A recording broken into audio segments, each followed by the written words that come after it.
right, so if you missed the download, this is just for the recording sake. Missed the download, TinyURL, MRF, class video files 2022. There's a zip file here with a bunch of stuff in it. I just unzipped that. In here I have a bunch of different things, some video files, stuff that we'll be using next week too, and some image sequences and also some FBX animations of an avatar walking around. We'll use those today as well. So the first thing that we should know about bringing video into Unreal, or at least bringing video in how we are going to do it, is we're going to need to render out image sequences of our footage. Y'all are familiar with image sequences? Does anyone not know what an image sequence is? So instead of importing like an MP4 file or an MOV file into Unreal, we're going to have to convert that into a series of still pictures, which is called an image sequence. For today, we'll just convert it to PNGs or JPEGs. In the future, once we get a little bit more advanced, we'll be using a file format called EXRs. EXR files are big files, but very fast processing in terms of visual effects softwares and fast processing in Unreal, even on slowish computers. So inside here, I'm going to work with the UE4 images.zip just to start with. I'm going to unzip this.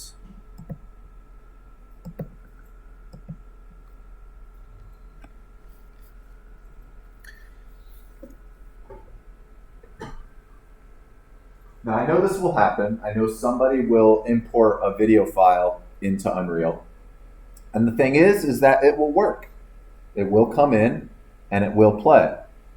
The problem that's going to happen is that when you go and try to render that with whatever it is that you made in Unreal, you're going to end up with a video footage that is out of sync with all the other motion in your virtual world. The reason for that is that when you render your virtual worlds on timeline, right, that footage, no matter how complex the world, if it's more complex, it takes longer to render, right? That footage, it's going to take the computer as long as it needs to render the first frame before moving on to the second frame.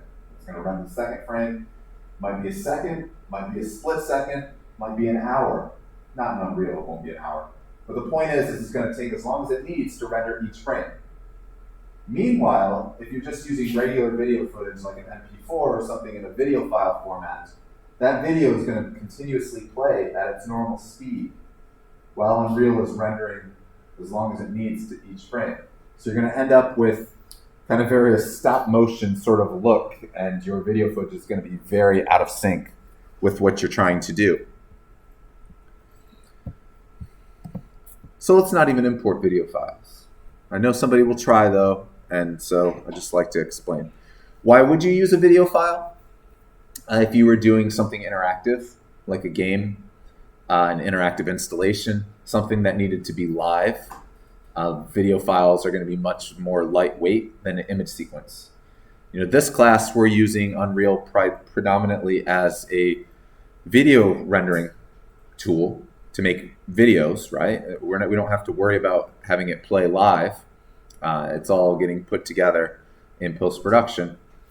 So, you know, we use image sequences, much higher quality, and actually a much more common visual effects pipeline, regardless of what software you're using. Okay, I unzip those UE4 images, and it's just a bunch of still pictures, right?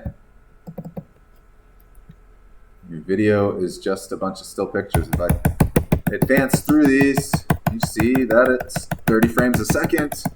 I can't even hit my keyboard like 4 times a second, maybe. I don't know. I can't go fast enough.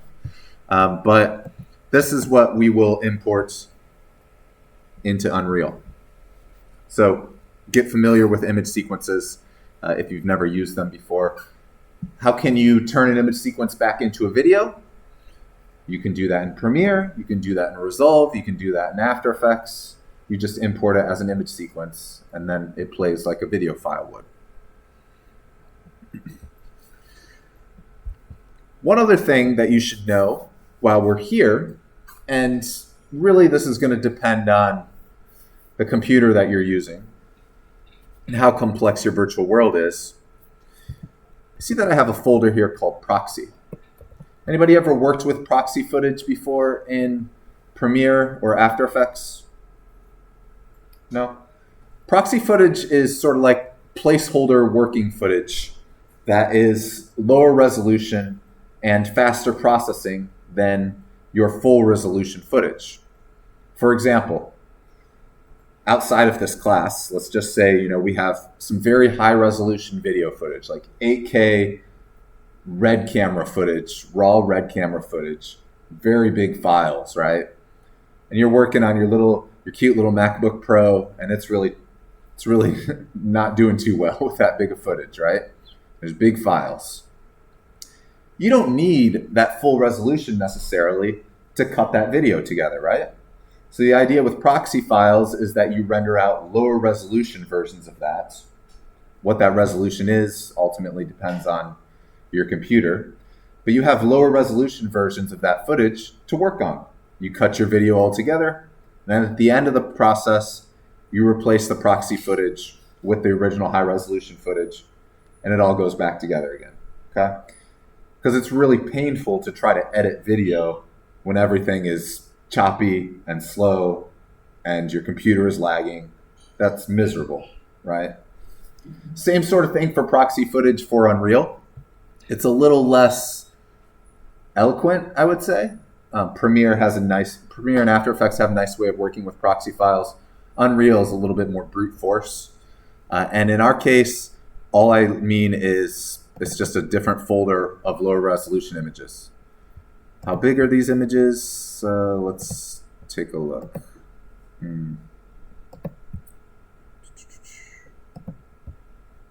Yeah, these are 640 by 360. And the original files were, they were pretty small to begin with anyways. 1280 by 720, 720p, okay?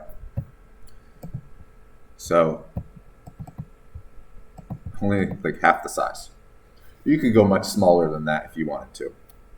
So they're just smaller resolution versions that allow you to work, and then at the end of the process, you switch it back to the high resolutions, you do your render, and then you're good to go. Unless you really like working with choppy footage. I don't know. I don't know if anybody dislikes themselves that much to put themselves through that. And also consider, not only is your video footage going to be playing, but you're also rendering your virtual worlds too. So, what might seem like low resolution footage and should process pretty well on your computer, maybe not once you have the entire world in the background as well. Okay, well, let's get into image sequences a little bit more here. If you need to render out an image sequence, you can do that from any video editing program. You can use Media Encoder, for instance. I have here let's see if I can find where this video is. Downloads, sample video, here we go. So this is an actual MP4 video here. And say I wanted to turn this into an image sequence. Well, I could do that with Media Encoder. I'm assuming everyone has used Media Encoder before, having taken video classes already in Foundation. If not, we can talk about that.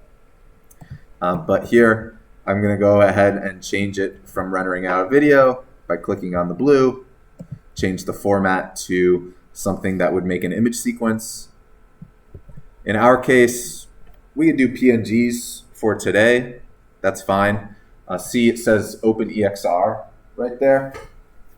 OpenEXRs are things that we're going to use in the future. It's not going to use it today because it takes up a lot of file space. It kind of is unnecessary. So PNG is image sequence file.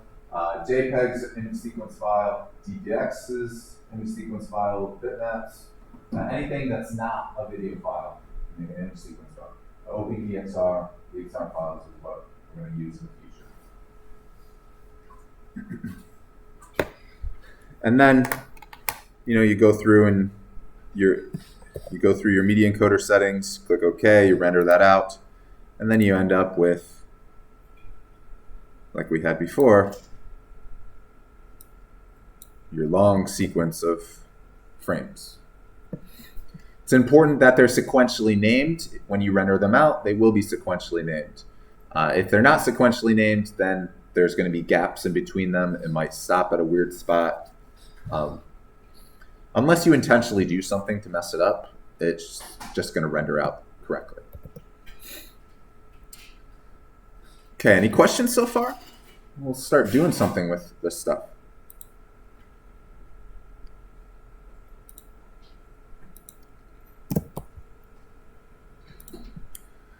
Okay, so very first thing that I want you to do is I'm just gonna create a new folder for all this stuff. So green, add import button, and I'm just gonna call this folder video because it's gonna be the folder for today's class. I'm gonna go to the green button again, add import. I'm gonna go to media, and I want to go to image media source. And it says right there that it's for image sequences. Question? Uh-oh. Was it on the computer? Yeah. How was that light?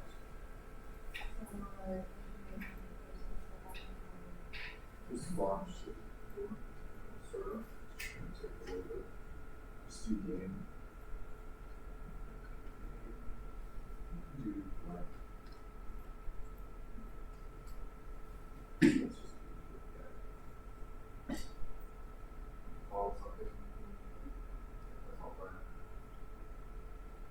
I think just the documents folder would get wet, so let that load up. So image media source file. Add imports, media, image media source. It says right there that it's for image sequences. Talks a little bit about proxies there too. So I'm going to get one of these, media, image media source. I'm just going to call it IMS. I guess the video is the UE4 logo, so underscore UE4. Image media source file. I'm going to double click into this. And it's pretty straightforward. I just need to tell this image media source file where my image sequence is. I'll have a little bit of that.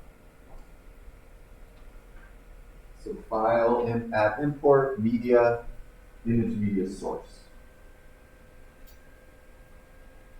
What we're doing right now, these steps right now, you're going to do this a lot this semester. This is how we get video footage into Unreal.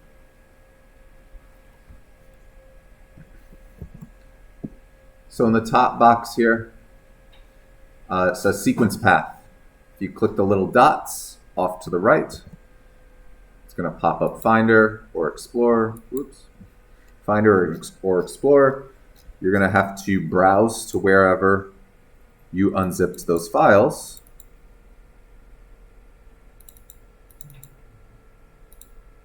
I unzipped mine right here. I'm not sure where you unzipped yours to. Probably your downloads folder. And then I don't need to select all of them. I just need to select the first one. I think technically you don't even need to select the first one. The software just knows that it's an image sequence. And click open. And then save. And now we've told Unreal that there is an image sequence that exists out there that we are going to use. That's the first step. Who needs help getting that first step? Anybody? Oh, yeah. We'll put it back up on the screen.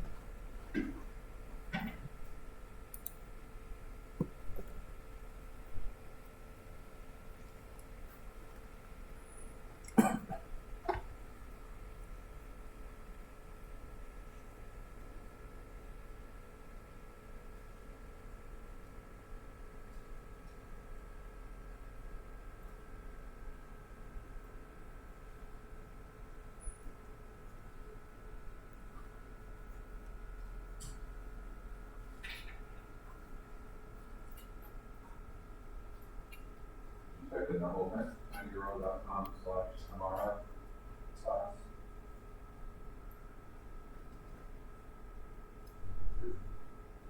Yeah, it's already in the browser.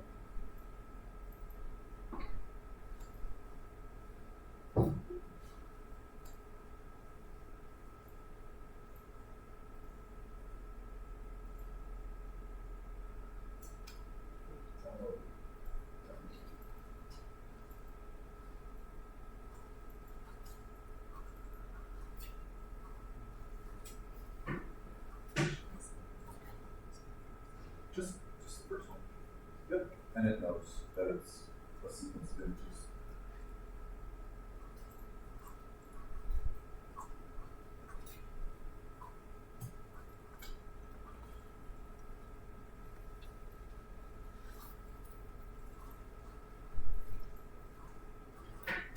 And so the UE4 images.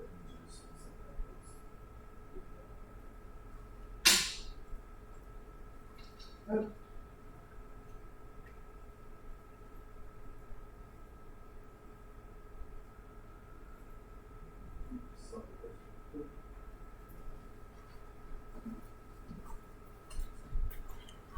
So this is the file that tells Unreal where the image sequence is located on your hard drive. That's all it does. Okay. Next step. Now we get to see it play. So we gotta click on the Add Import button again, the big green button.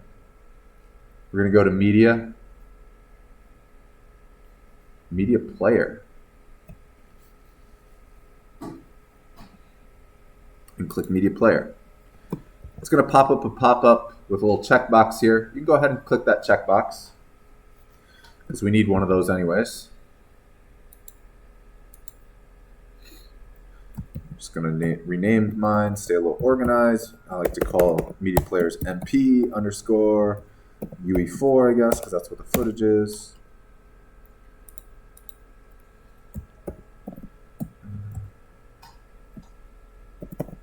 Media texture UE4. You know, the naming is kind of arbitrary. It's just more for organization than anything. So now I have the image media source file, which shows where on the hard drive it's located. I have a media player, which is the player that actually plays the video. And then I have a texture file.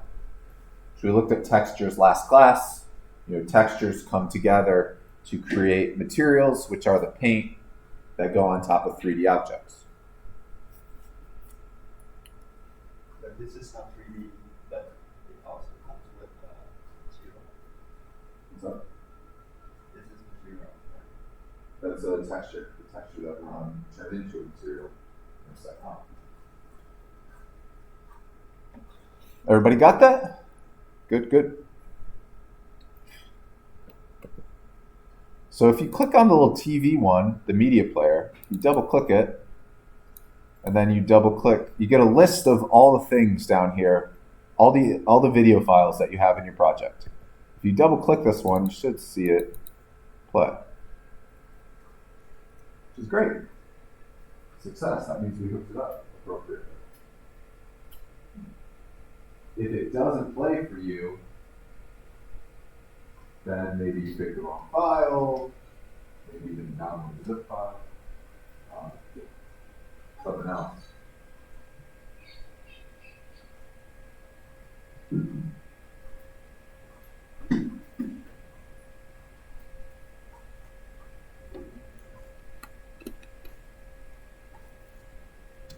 Cool.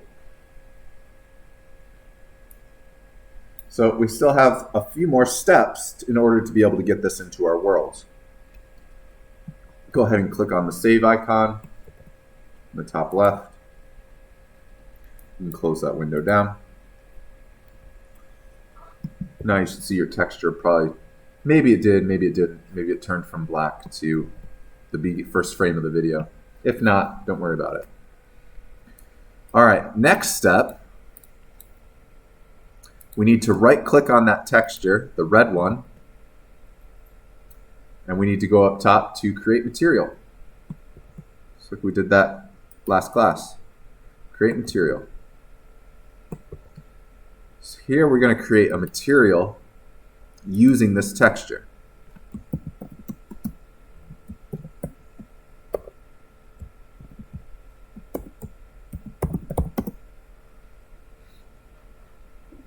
So now I can put it on something. I can put the paint on something.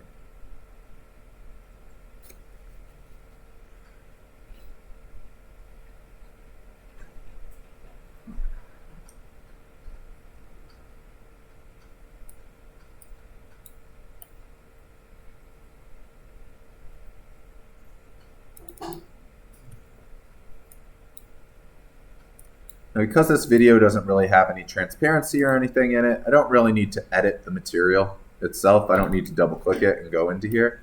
And you can if you wanted to make it unlit or something like that, but you don't have to. You may also see that if you open up the material, it's probably black, right? Oh no, where's my video? This is a big worrisome thing for people that don't understand what's going on. It's like, oh, I'm going to freak out. Where's my video? So by default, and it makes sense when you think about it, by default, videos aren't playing in Unreal. That would be very bad if videos just were always playing in Unreal, right? It would take up a lot of computer resources to do that. If I open up the media player like we did before, the one with the TV, and I double click on it, it's going to start playing. And also at the same time in the media editor, oh, there it is, right? As soon as it gets finished here, it stops.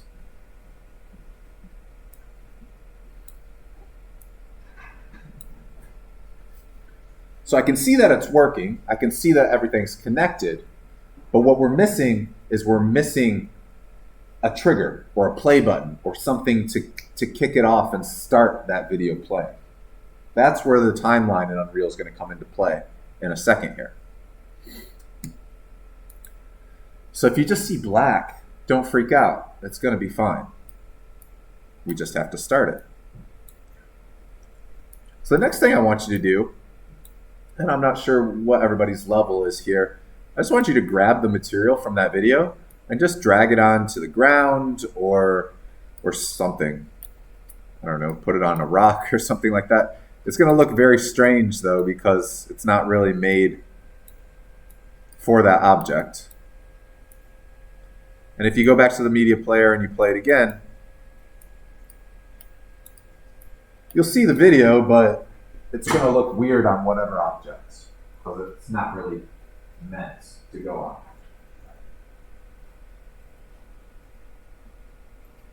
I just show you this to show you where we are in the process. We're close to getting it in the world. We can get it into the world now, it's just it doesn't look right.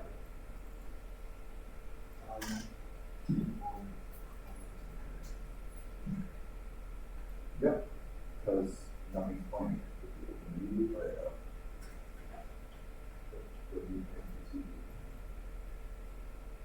Put them side by side. It needs to be playing here for it to be visible in the until we actually have it on the timeline properly, which we're getting back. So we talked a little bit about this last class. The idea of this thing called UV mapping, which basically tells it tells textures, two-dimensional textures, how to apply themselves and wrap around a three-dimensional object. And the reason that my video looks so weird on the table and the floor is because nobody ever told the table that it was going to have the Unreal 4 logo on it, right? So how does the table know? It's not the table's fault. It's my fault. It's our fault. We're supposed to be the smart ones, know what we're doing, right? So it's only going to look correct if you make it look correct on that object. Luckily for us, that's a fairly simple thing because we're just putting it on planes, like we did last week with our pictures, right? If I take this 16:9 video and I put it on a 16:9 plane, it's going to look perfect. It's going to look like a giant movie screen in my world, just like the pictures that we did last class.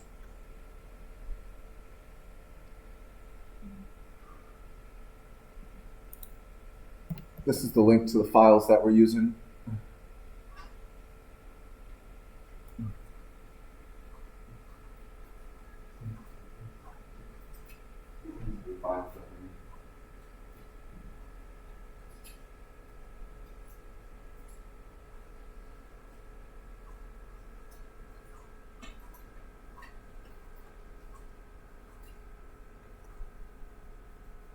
So every time you want to bring a video into Unreal, this is the process we have to do. Slightly tedious, but you should memorize it fairly quickly. So we're going to do it so much.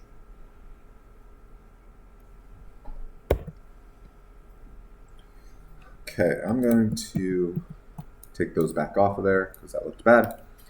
And I'm just going to bring a plane in now.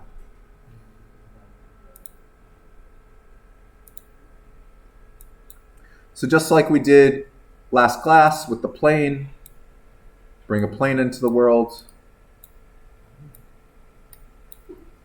drag my video on it.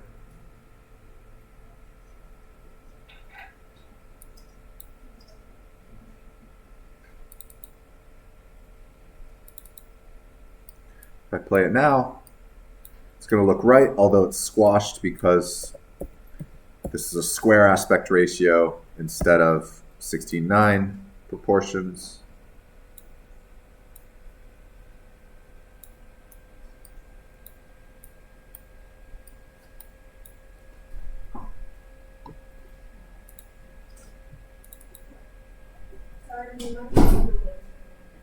What's up?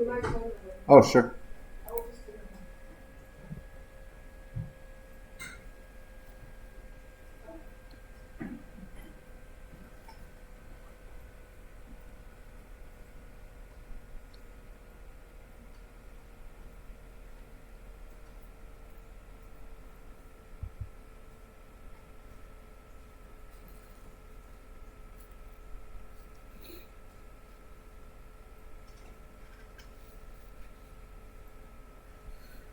Those of you that just came in, you've missed a lot. We are bringing video files into Unreal today.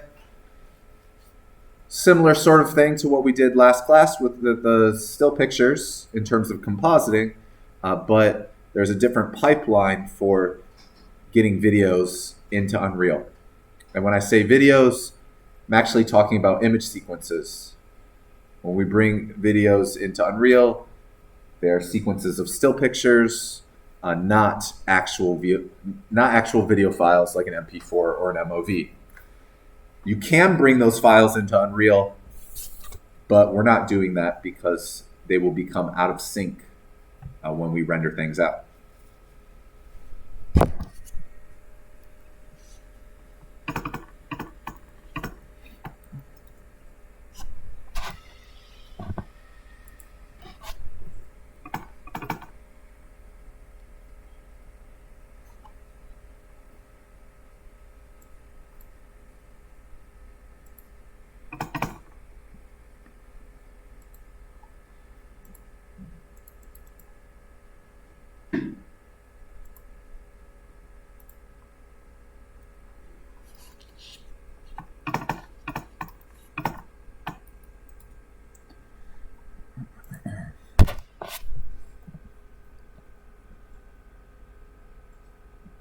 All right, everybody got this link? I can take this off the screen, commit it to memory.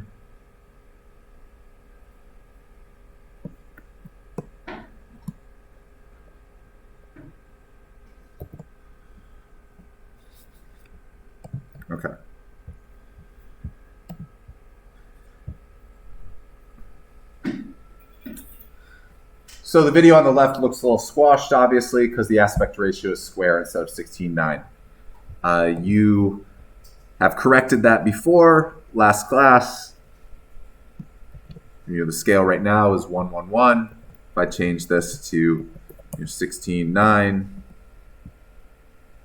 or I guess 8:4.5 would be the same thing. That's too big though. Let's shrink this down. Whatever proportion you want that fits into your world, basically. Don't eyeball it, use math.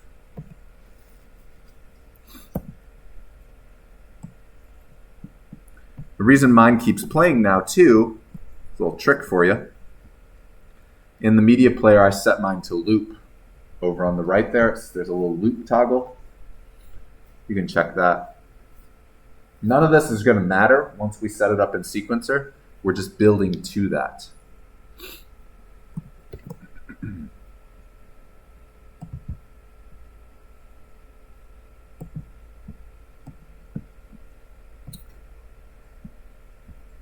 Okay. Close my media player. Save, save.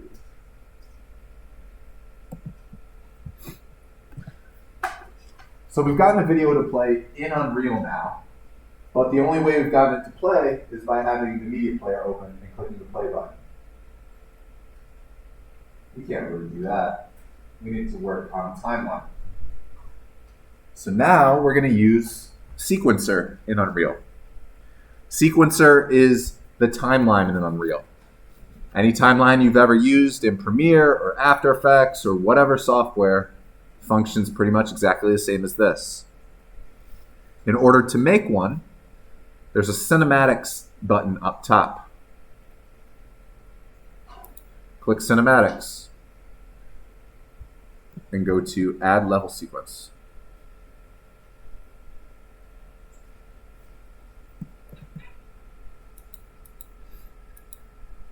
It's going to ask you where you want to save it. I'm just going to save it to my video folder that I made in the beginning. Maybe I'll call this ls_video. And it pops up this looking thing.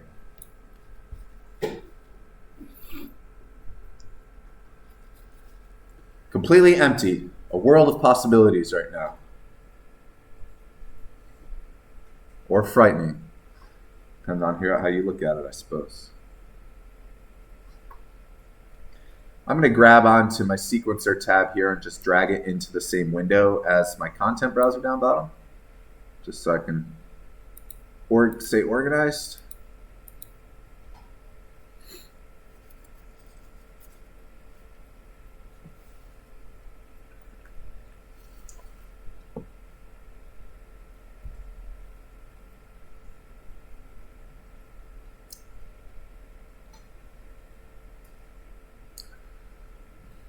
All right, let's start going through it. It's a little annoying that the projector cuts off on that one side over there, because that's where we do a lot of our work. But just like the content browser, when we add something new in, on Sequencer, it's the green button as well, the track button. So if I click the green track button, you will find something in there called Media Track. Adds a master media track that can play a media source. Well, we've already set up the media sources.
So you have a video file now. Next step, you can save it. Put this window down. Right click on this one, texture, create material. Fine. And you drag that, you put a plane in there now, and drag it onto the plane.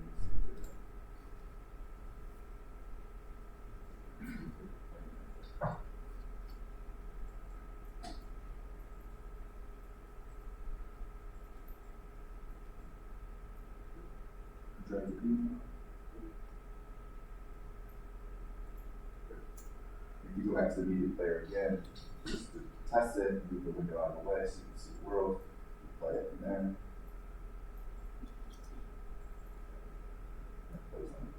On the plane now.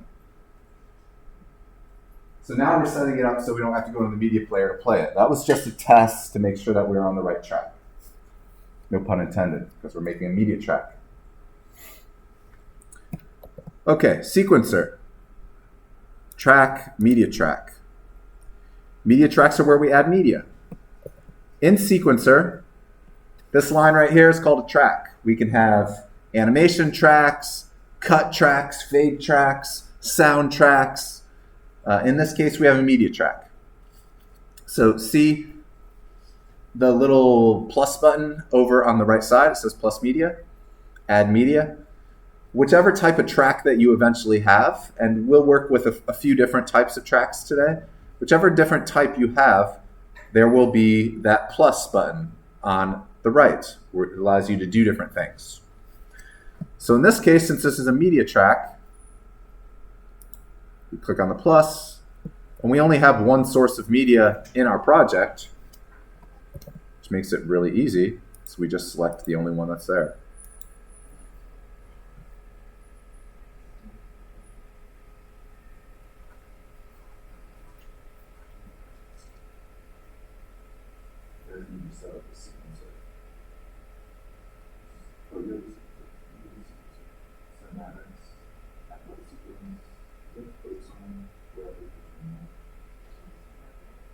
No, you could save it on the, just asking you what you want to save in the project. Click the green button on the bottom left, get the new track right at the bottom.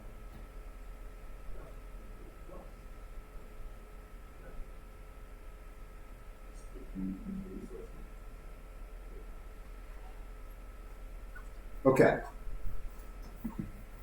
So, as soon as I did that,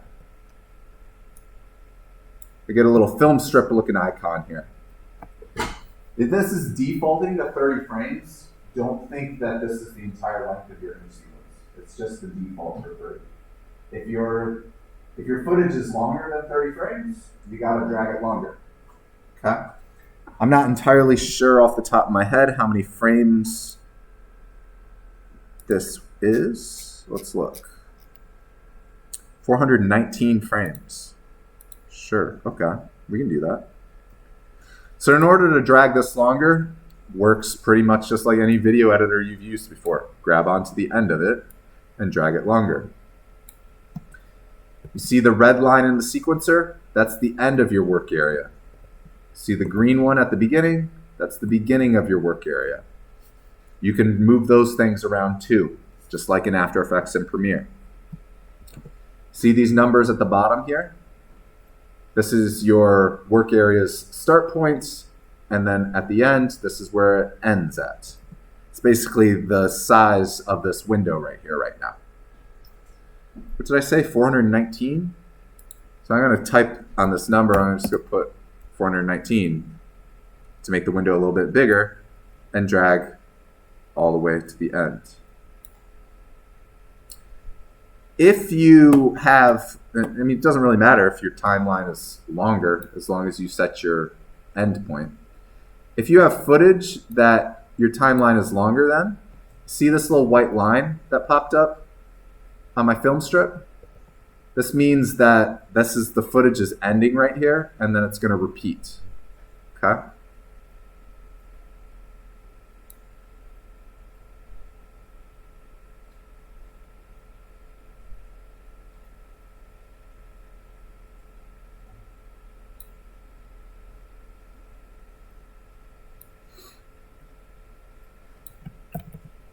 You can also set the in and out points down in the bottom with those little brackets on the left and the right side. This should be quite familiar since we're in the video program.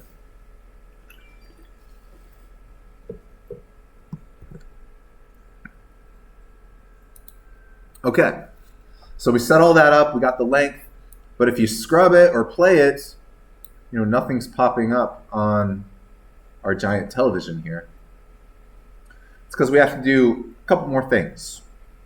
We brought in the media track, but we never told it which media texture it's using, which is a little bit of an annoying step because we clicked on the plus and we said use this, but we got to do one more thing. So if you right click on your shot in the sequencer and you go up to properties, we got to fill in this little red box right here. It says media texture. Remember, we created one of those in the very beginning. We already assigned the image media source. Now we just got to assign the media texture. But you probably only have one if you click on the drop down because you've only created one. You might have a couple for the default. But there's mine. I'm going to go and select it. And as soon as you do that, you should be able to scrub the footage now and see it play. Or hit the space bar and just let it play out.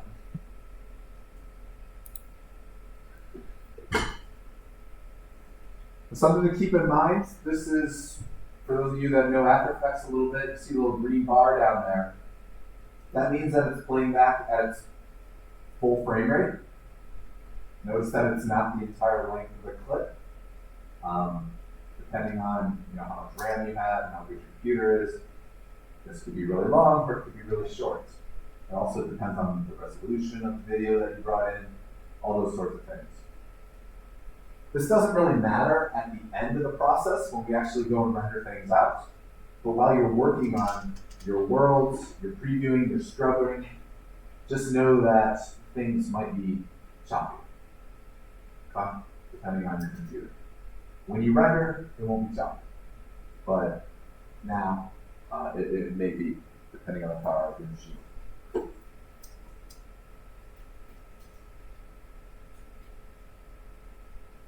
we go.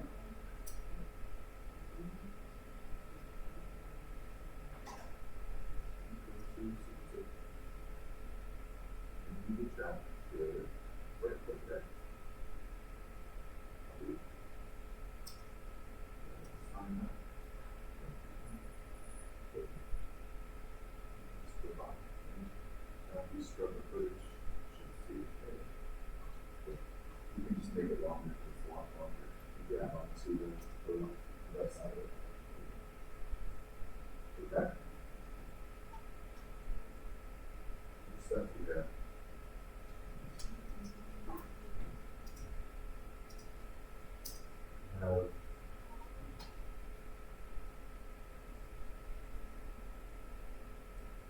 Add an import.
let's make a material out of this texture.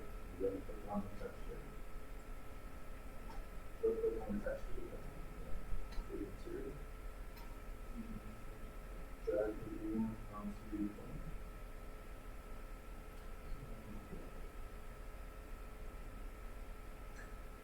So now we just need something to play it. So we need to go to cinematics, set up our sequences, add all sequence.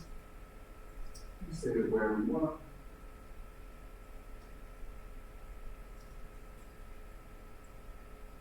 So you can have multiple level sequences in a project. Just like in Premiere, how you could have multiple sequences, you kind of can nest them together. Same thing with this. Okay. Drag the sequencer tab down into this window. In track button. Bottom one, new track. Plus icon. One there. Drag longer. Good. Right click it. Properties up top. The red box down bottom. You just assign the media texture that we created. One there. Good. You just click off that. You can scrub the timeline now. Back and forth. See that place. Just speed run through that. What is this A line? What is the A line? I'm just clicking on things, making blue lines up. I think it's just a marker if you right click on it. It's not, yeah, I think it's just like a marker, you know, just to remember that something was somewhere. Nothing crucial.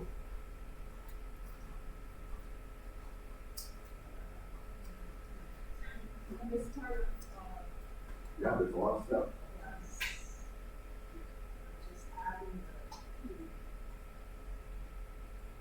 There's no video here. I don't think you have an image view source.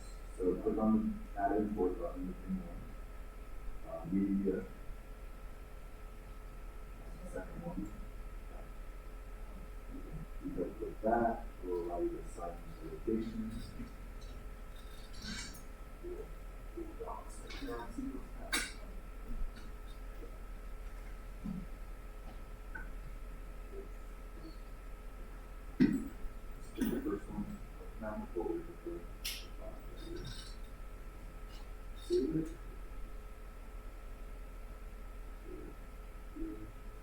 You click on remove it there now. Go with this. Good. Then you just connect it up, save it, close it.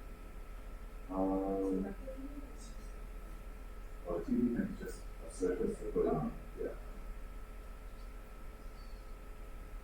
Did I call it a TV thing? Yeah. I guess you call it TV. I don't know what I'm talking about.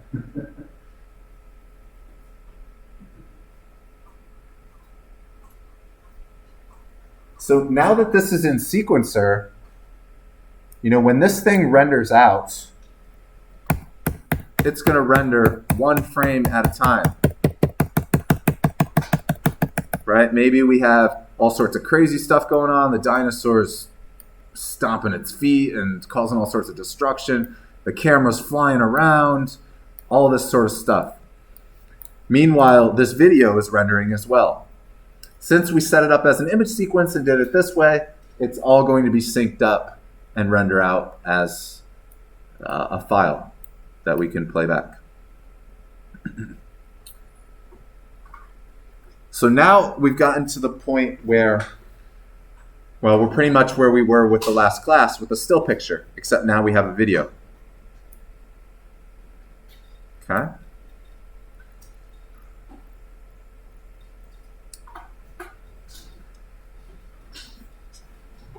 Any questions so far?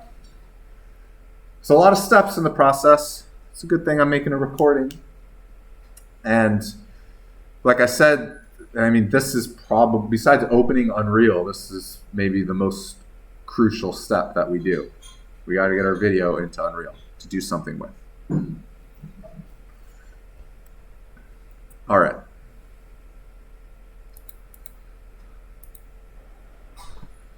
All right, next step.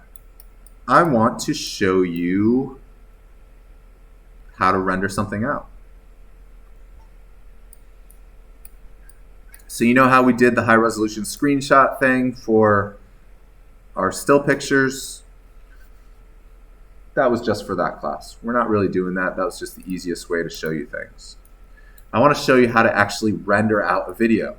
You know, render out the duration of your timeline here.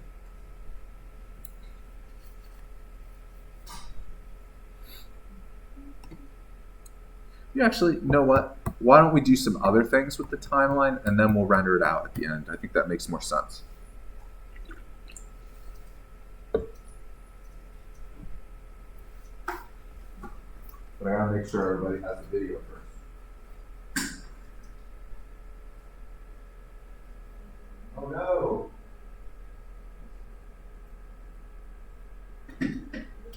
Oh, good.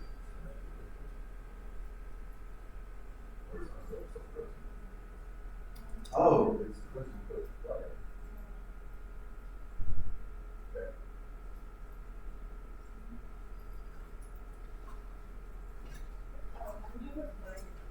What?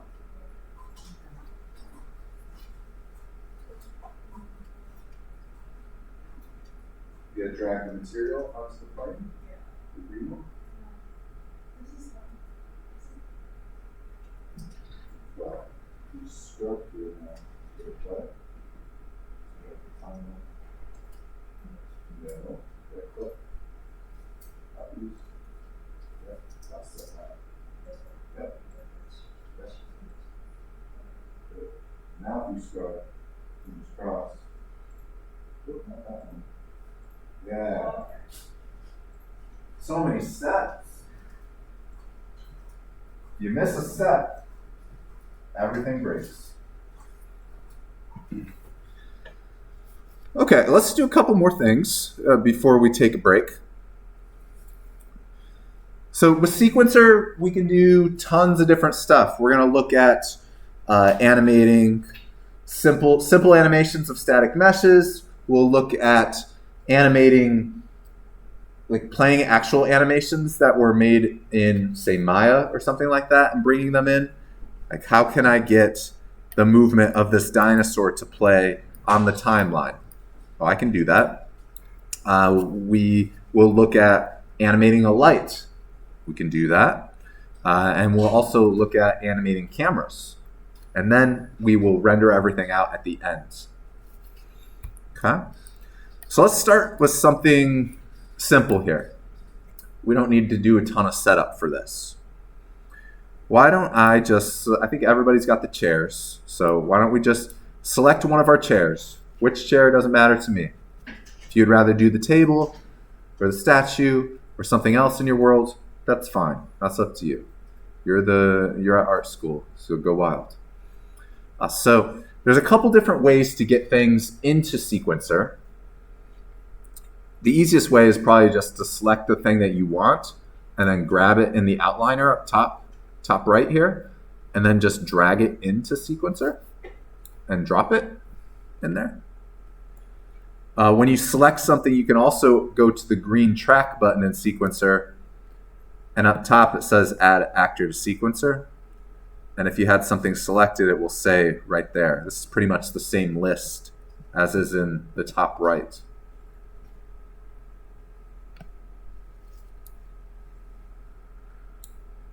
I'm going to put this in the middle.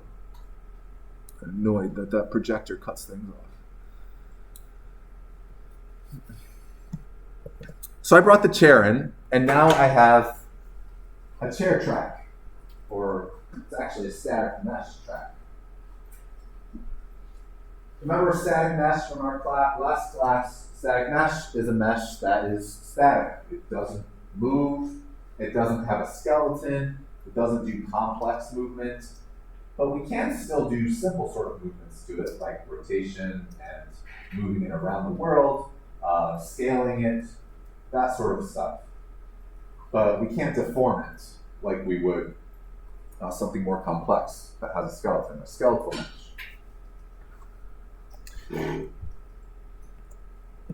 So notice when we did the static mesh here, it came with this transform dropdown. We're going to do some keyframe animation here. And I'm going to start to activate this. So I assume all of you have done some sort of keyframe animation before, say in Premiere or something like that. After Effects would be a lot more so. If you click on the little dot there in the middle of those arrows, it's going to start laying down a keyframe. A keyframe says, I am this value at this moment in time on the timeline. So at frame 0, I'm saying that the chair's location and scale and rotation and all this sort of stuff is whatever values it currently has assigned. I'm just using the default values from wherever it was set. So you can set keyframes for those values individually, or you can set them together just by clicking the keyframe for transform up top. I'm just going to click the keyframe for transform. Add new key at current time.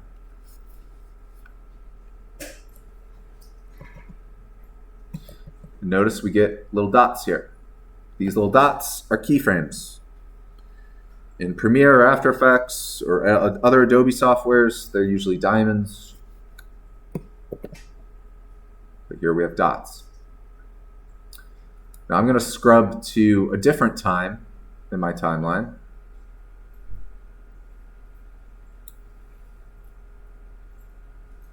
And then I'm going to move the chair. One thing I would suggest clicking on is this little diamond icon that has a key in the middle of it.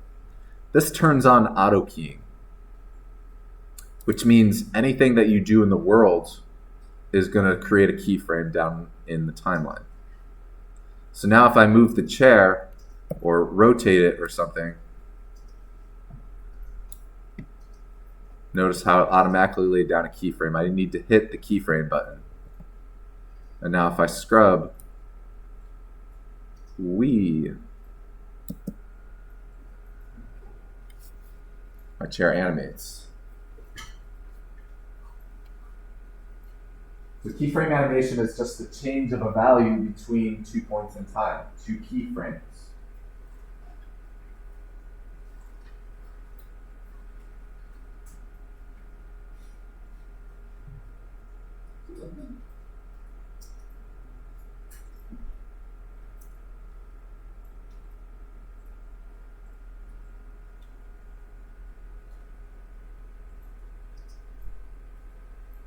Beautiful.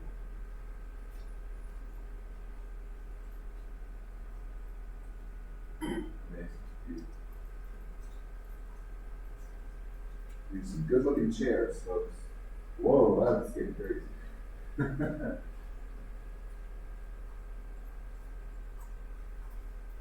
So you can animate in the world window like we did there, or if you prefer a little bit more precision, you can actually just change the values here as well in the drop downs for each of these things.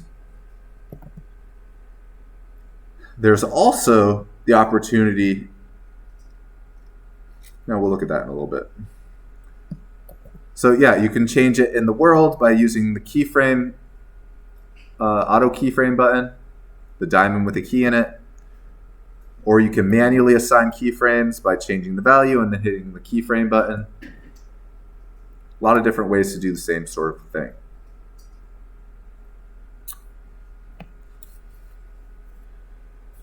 Without scaring anybody too much, there's also a graph editor in Unreal where you can visualize the keyframes on a graph.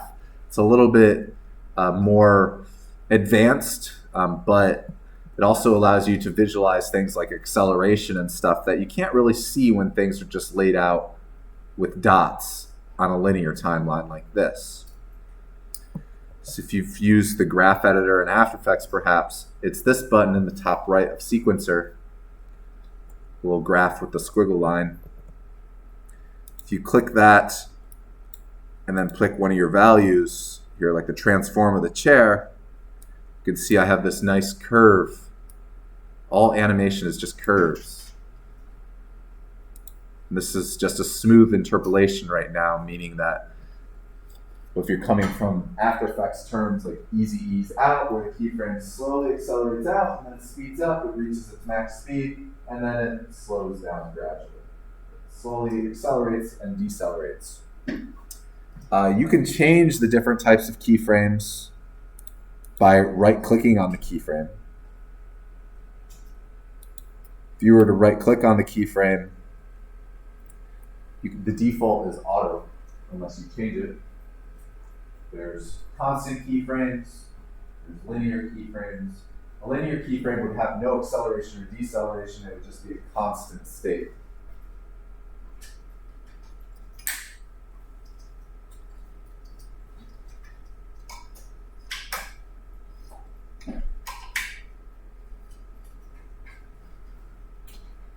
Right now, drawing on the whiteboard, we slowly accelerate and then we decelerate. We reach our end point.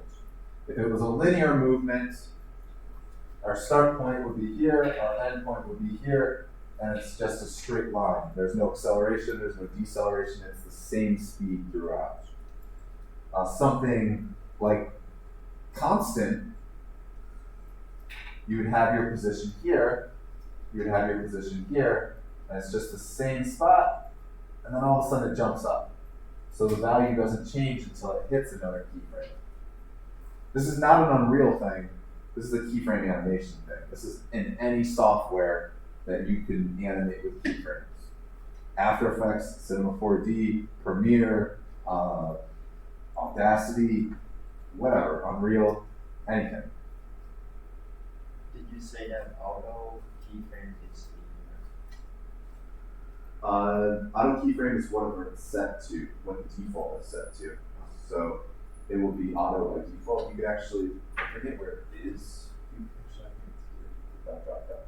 can change the default. So that then the auto keyframe would be whatever you set there.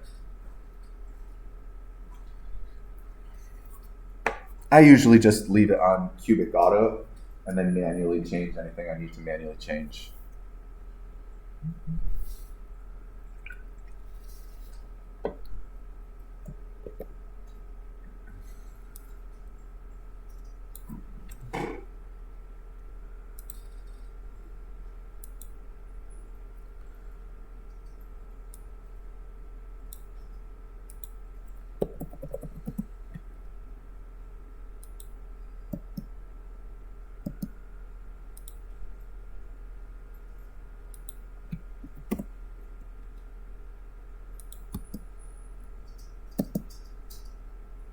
Oops.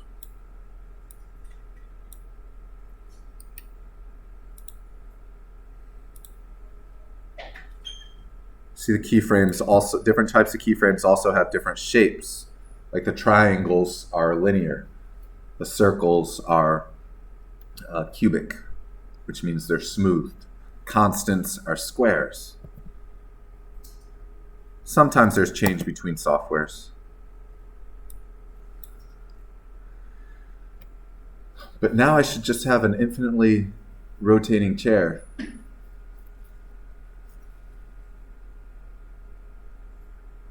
In front of some promotional material.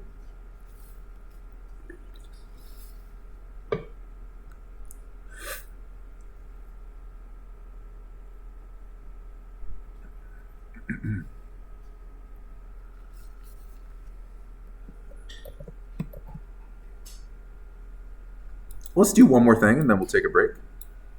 Let's put a spotlight into our world.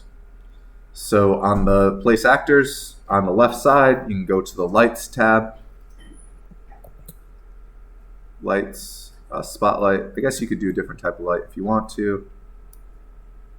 But spotlight is most obvious. Drag it somewhere. Make it more powerful.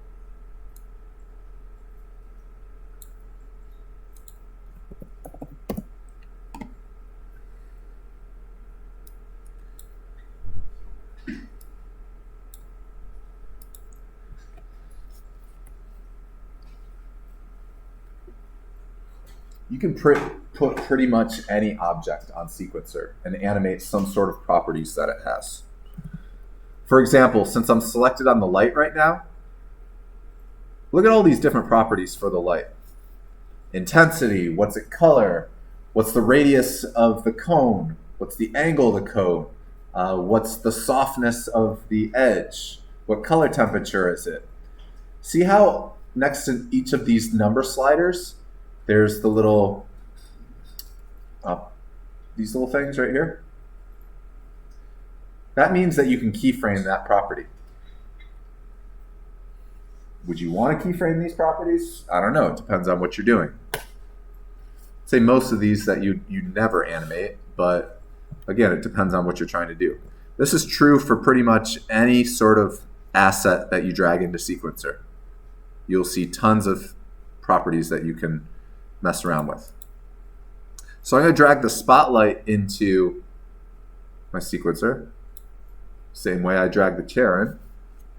And look at this. There's some other things that look a little different. By default, there's intensity, because usually you want to animate the intensity. Also, it comes with a light color. If you click the plus next to the light component, you get a huge list of all this other stuff that you could possibly animate.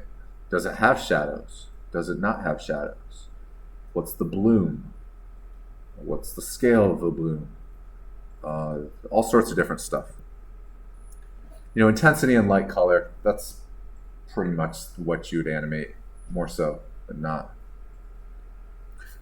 So maybe I'll animate the intensity.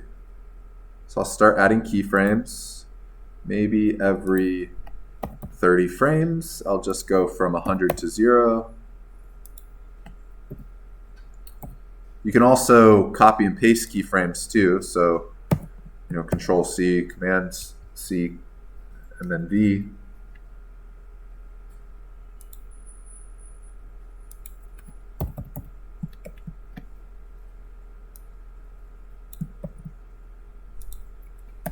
It'll save you a lot of time.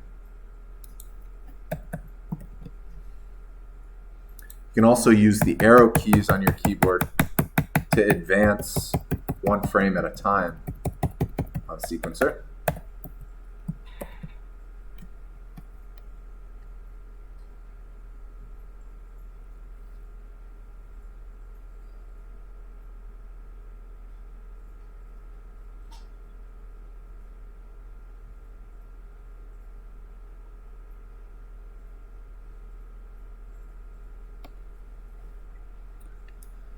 So now I have a bunch of keyframes. If I scrub this, you can see the light flickering on and off. Since these are smoothed cubic keyframes, you can see that it fades in and out smoothly. This would be a good visualization of the different types of keyframes. Check this out. If I change these from cubic keyframes to linear keyframes, that smoothing will be less smooth. There's no acceleration and deceleration. If I change these from linear keyframes to constant keyframes, check this out. It's just going to be on, off, on, off.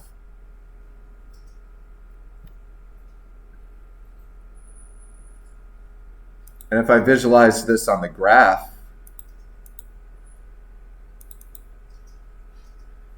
I know you all always get scared to talk about like math stuff in art school, but here's a graphical representation of the keyframes. You can see it's on, it goes up to 100 value, and then it goes to 0 value. 100 value, 0 value. If these weren't constant keyframes, these were linear keyframes, you know, it looks like this. It's ramping up and down, up and down, up and down. Or if these were smooth keyframes, you know, linear versus smooth, it gives a little bit of a deceleration and acceleration to things.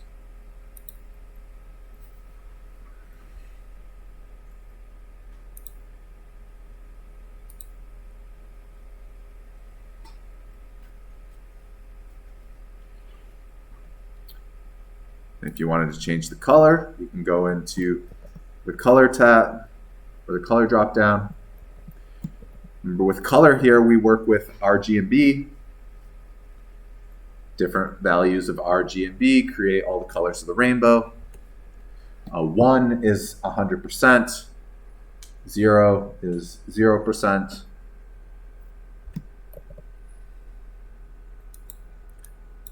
So if I start off here and I just make my, what if I want to go from a red light to, no, let's just go from a white light to a red light. Oops.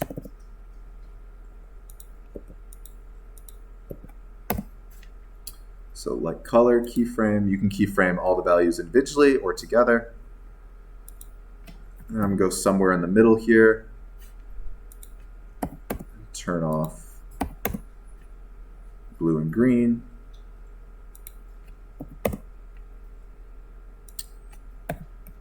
And then to circle back, we'll go back to white light at the end. 100% red and green and blue is white. So now the light is flicking on and off while it's also getting red. It gets to most red halfway through, and then it starts to go back to white.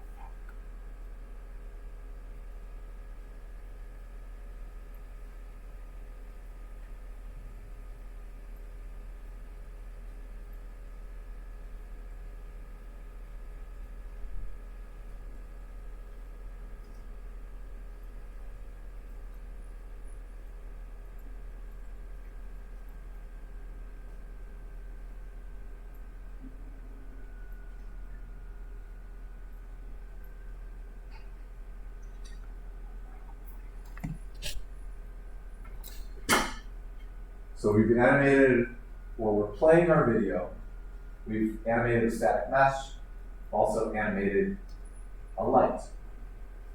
Other things that we can animate, I'll show you how to play animations, more complex animations on skeleton meshes. I'll show you camera animation, which is pretty important, and then we will render everything out.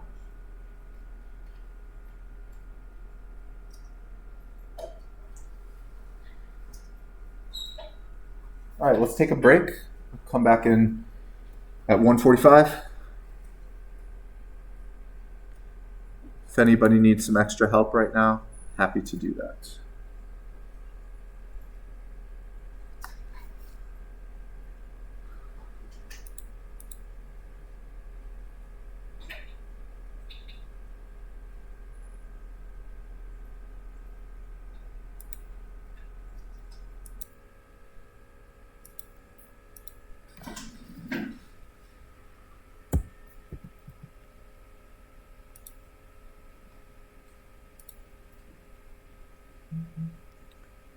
Okay, so we brought a video in with sequencer, we've animated some static meshes, we've animated some lights.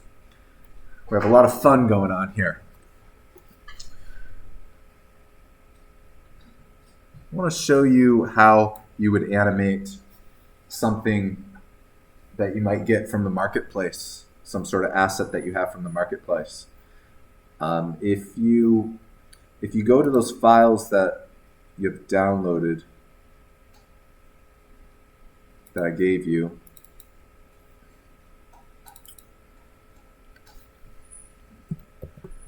we're going to use these two FBX files here, walk in circle. And if you are getting files from the marketplace, this is a little bit more simple, but we don't have, I guess we could all get the marketplace assets. Nah, never mind. Let's just do it this way.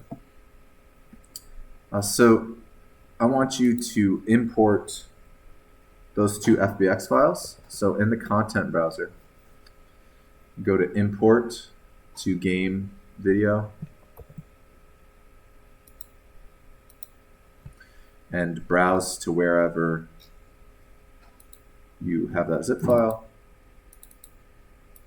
Select both of those FBX files.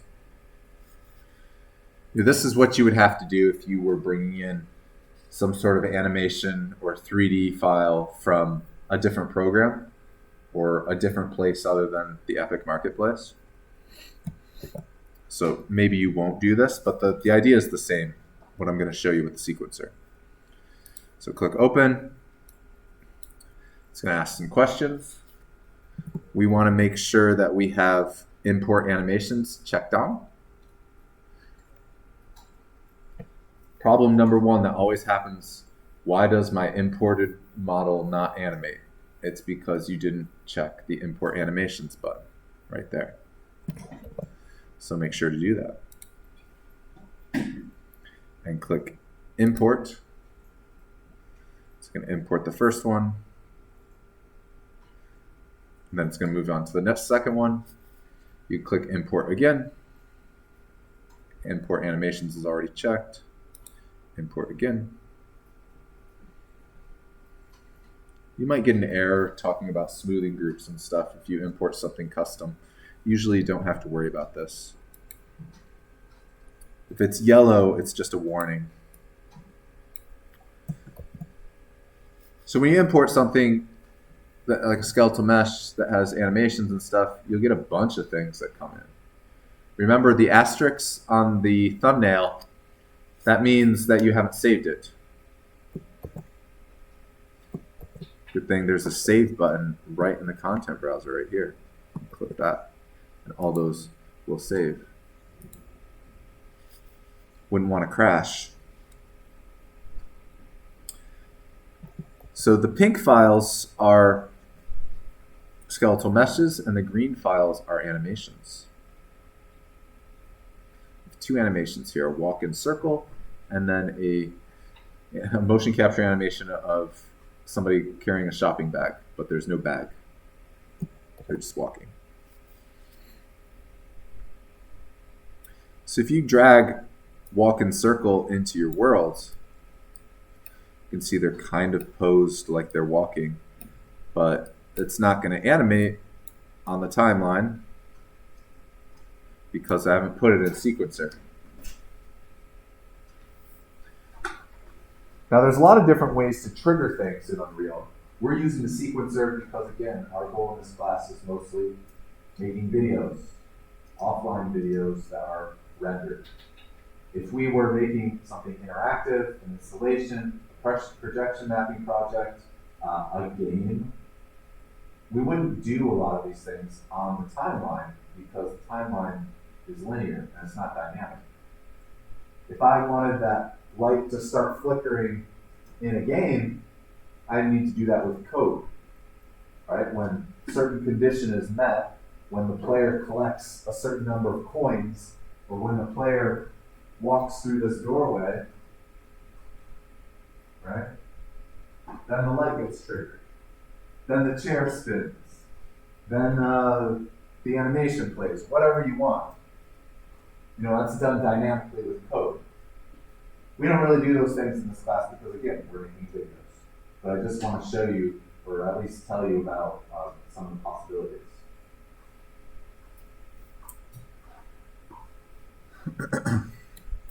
So let's go ahead, after we've dragged that animation into our world, go ahead and drag it into sequencer from the world outliner in the top right. Select it, walk in circle animation. You see it comes in a sequencer here. And if you scrub, nothing happens still. That's because, look at the animation track right here. See the animation track? It's empty. But it has a plus button next to it. So I'm going to go ahead and click the plus button. And look at this, there's 4 different animations here. 2 of these animations are just T-poses. The the ones that are called take 001 at the end. But if I pick the other ones, walk in circle animation, see it makes an animation track here. And if I scrub, well, they are animated. And this is true for custom assets that you would import. This dinosaur back here is a Epic Marketplace asset, so it would be the same thing with bringing it in. I would drag the dinosaur into Sequencer and then find the animations that way.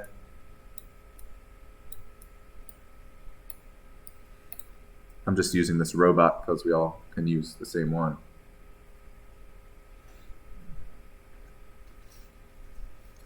So now if I play, the chair is spinning, the person is walking, the video is playing, the light is flickering. Oh my gosh, this is getting really complex now. This is probably like the second best thing I've ever made.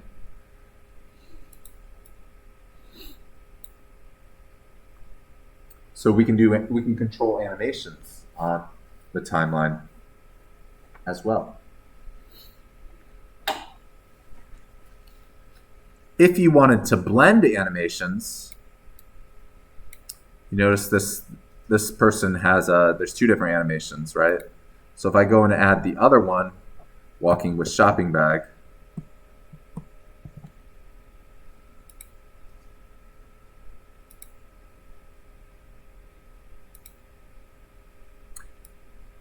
so if I just put it at the end,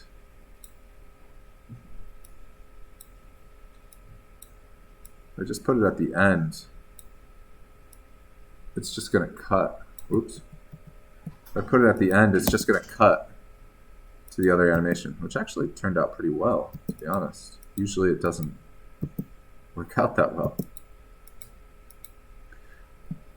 But if you overlap animations, I don't know if you can see here. Let me deselect it. You see this little hourglass shape here. If you grab the second animation and overlap it, this becomes a blend area where it blends from one animation to the other. This works well with going from like idle sequences to a walk or something like that. What it doesn't work good at is going from a sitting animation, which they're just sitting there, idling back and forth, and then the other animation is like a kickboxing animation. If you blend between those, you're going to get some weird floatiness. It will blend between them. It's just going to look very peculiar. To better blend between those sorts of animations, it's going to be a lot more work outside of Unreal. Let me show you the dinosaur, because I have a lot more animations hooked up here for this guy. You can just watch. So I'm going to bring the dinosaur into Sequencer. There are a lot of animations for this guy. Attack, block, chew, die, eat, idle, look down neck only. Lots of different stuff. I'm going to start with an idle.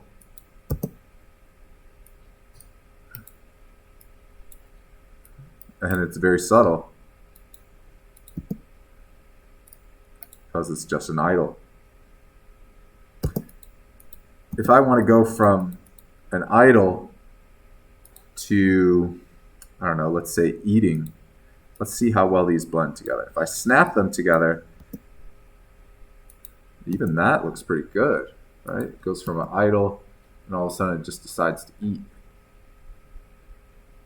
But if I go from an eat to, say, I don't know, the death animation, let's see how it looks.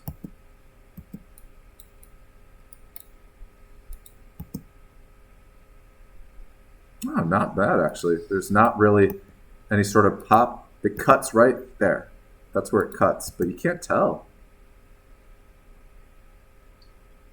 Aw. I guess that proves that it depends on the quality of the assets. Some assets are better made to transition to other animations. This one is very well made. It has in and out points on it that really blend well with the in and out points on other animations. Some animations, they don't work as well when you blend between different animations. It's impossible for me to predict which ones will and will not blend for you. You just kind of have to see. And then we can talk about how to best do that, if it's possible or not. But hey, now you can bring in stuff that has animations in it from the marketplace, and you can animate it on the timeline.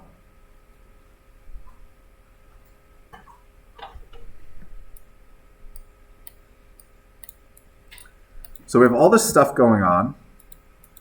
We have the person walking, the video playing, the dinosaur moving, the dinosaur eating,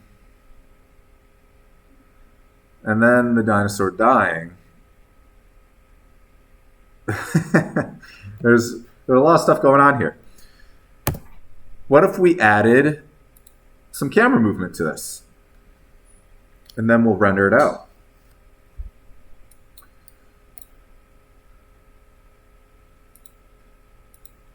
So we can add camera movement, but first we need to add a camera. So in the Place Actors window on the left side, there's a Syn Camera Actor. There's also a Camera Actor. Syn Camera Actor gives you many more features. Use the Syn Camera Actor. Drag the Syn Camera Actor into your world.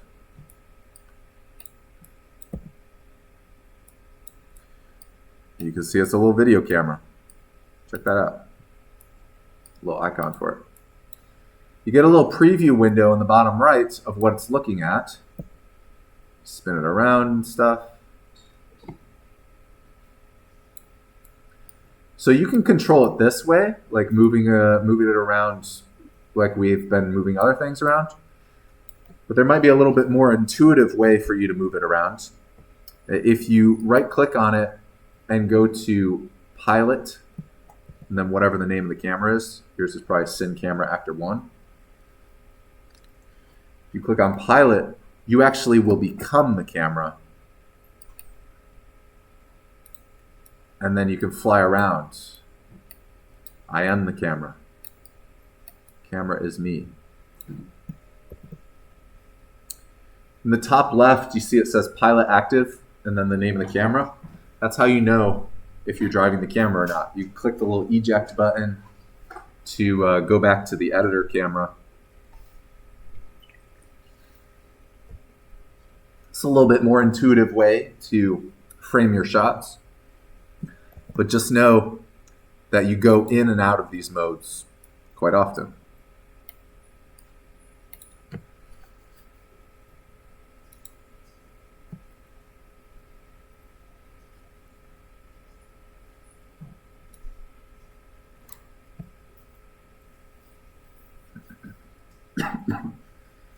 Anybody need help getting a camera in? Yeah.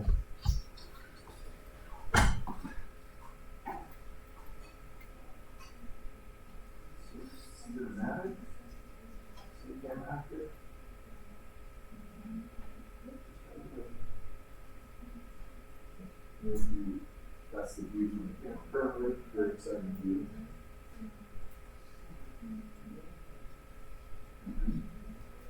Now you're piloting it, so you are the camera.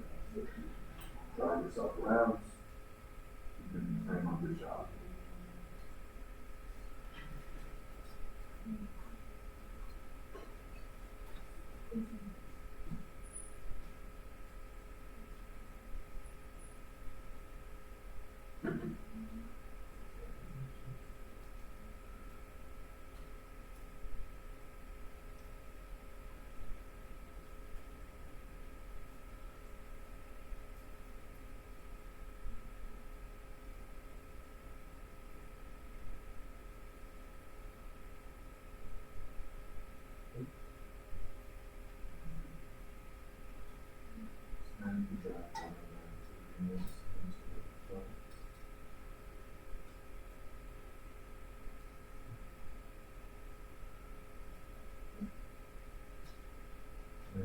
your sequencer. Drag that into the sequencer zone. And put on the animation track next to the plus next to it. And the one that don't say take right actually. Either one good.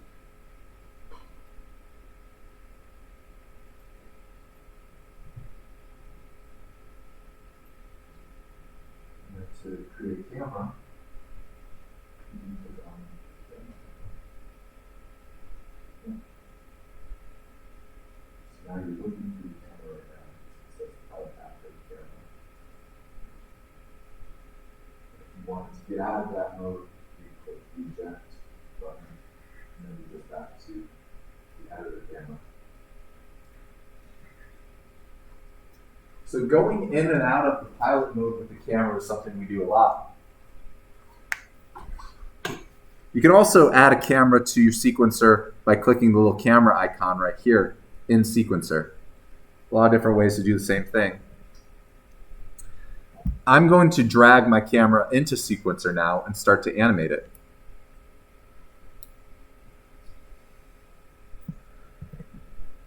So something that you should really take note of, you might have a lot of cameras in your sequencer if you're cutting between different angles and stuff.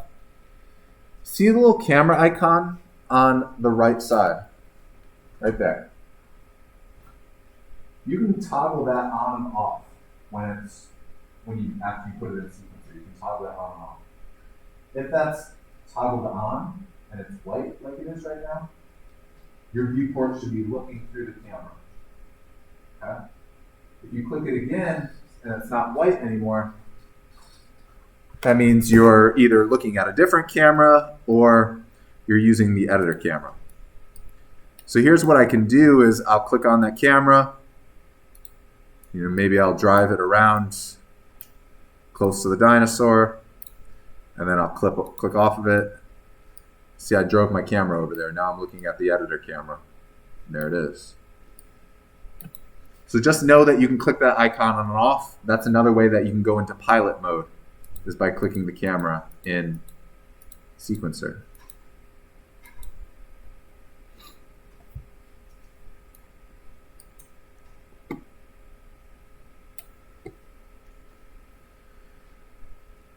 So now that the camera's in here, we can animate it like we would do anything else, like we animated the chair. I could start laying down keyframes.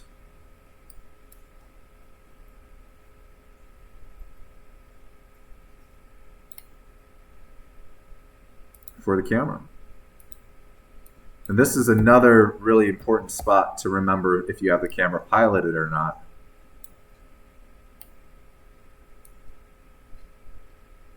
You can start to lay down keyframes. Maybe I'll also change the focal length and kind of zoom in on this dino.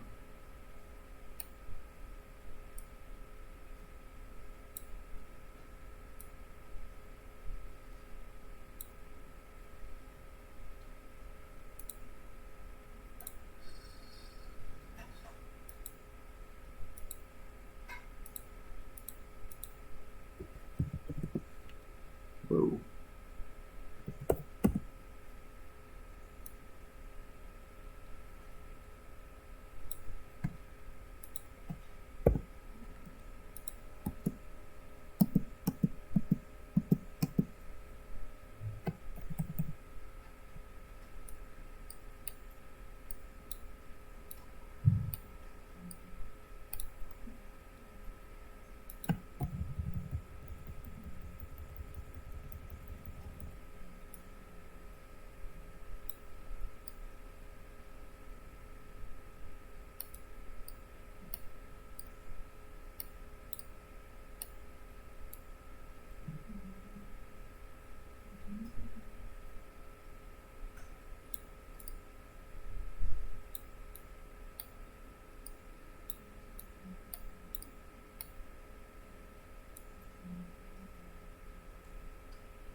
saying at this point in time on the timeline, this is the location and rotation of the camera.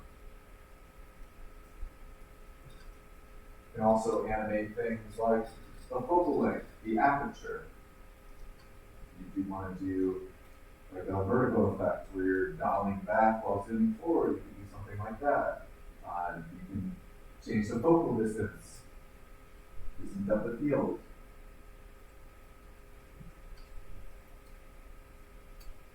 If you're controlling virtual cameras, the settings are pretty much the same as the real world settings that we use on real cameras. The only difference is there's not really any constraints. In software, we could have a camera with an aperture that's like 0.001, not constrained by the laws of physics.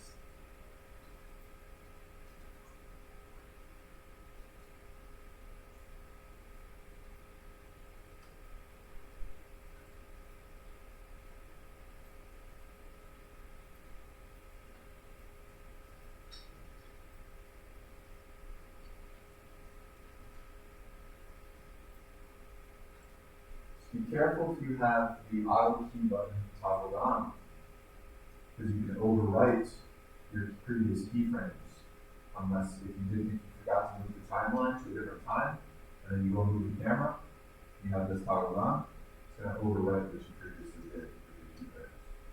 It's really easy to ask how to do.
I think this is where you really start to see the fun of Unreal, because you immediately get to see what you're doing.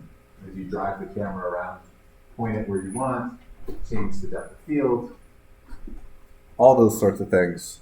You wanted to do this sort of stuff in Blender, C4D, Maya, it'd take a long time to see renders of this.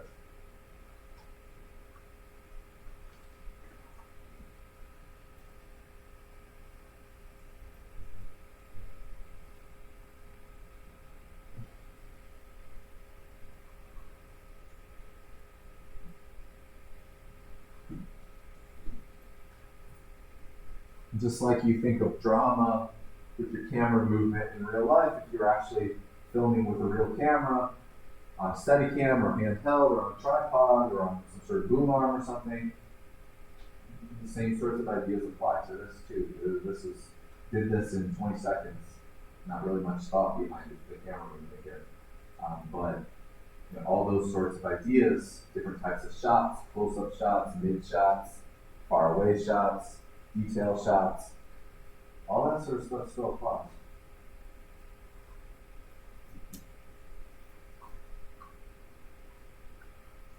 You can also have multiple cameras set up in Unreal rather than just one flying around. You could have multiples and we cut between them.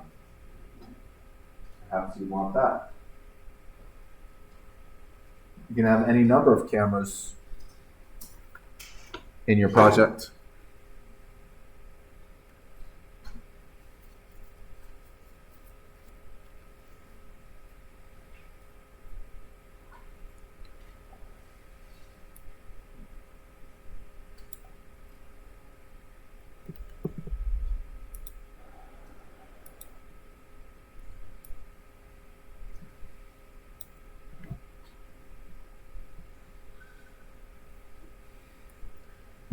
All right, I want to look at rendering this out, and then we'll just use the rest of class as kind of a workshop to keep playing around with stuff. But I want to make sure we don't run out of time to cover rendering.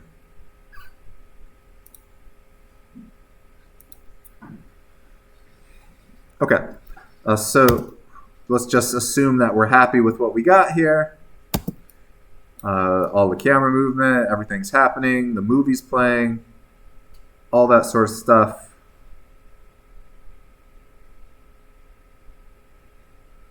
What if I want to render this out?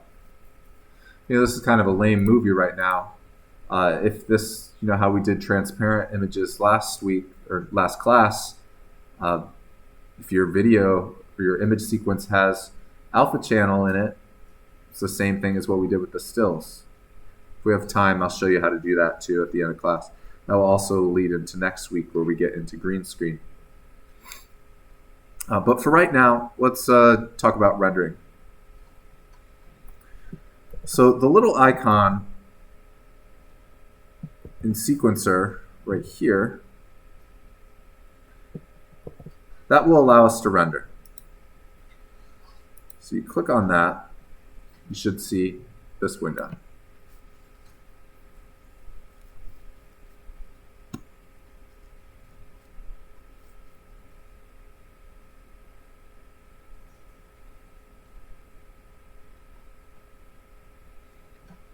So here's we can choose what sort of output format we're using.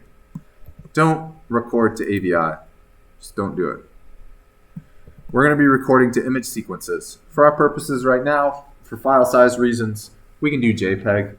As we move further into the semester, we'll be doing EXRs. It's just they're very big files right now, so I don't want to do them. So I'm going to select JPEG.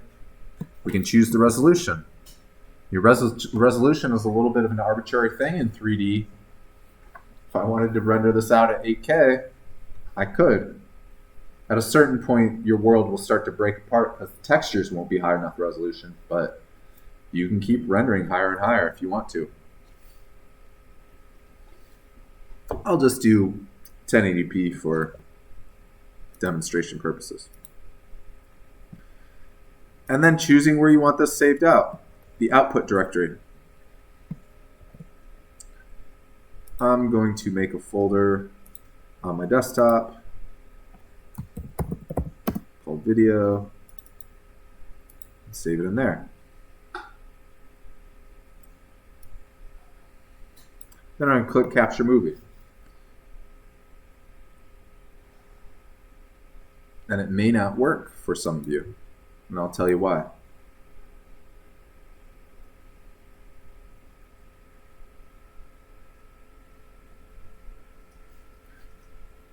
So in my case, it looks like it worked.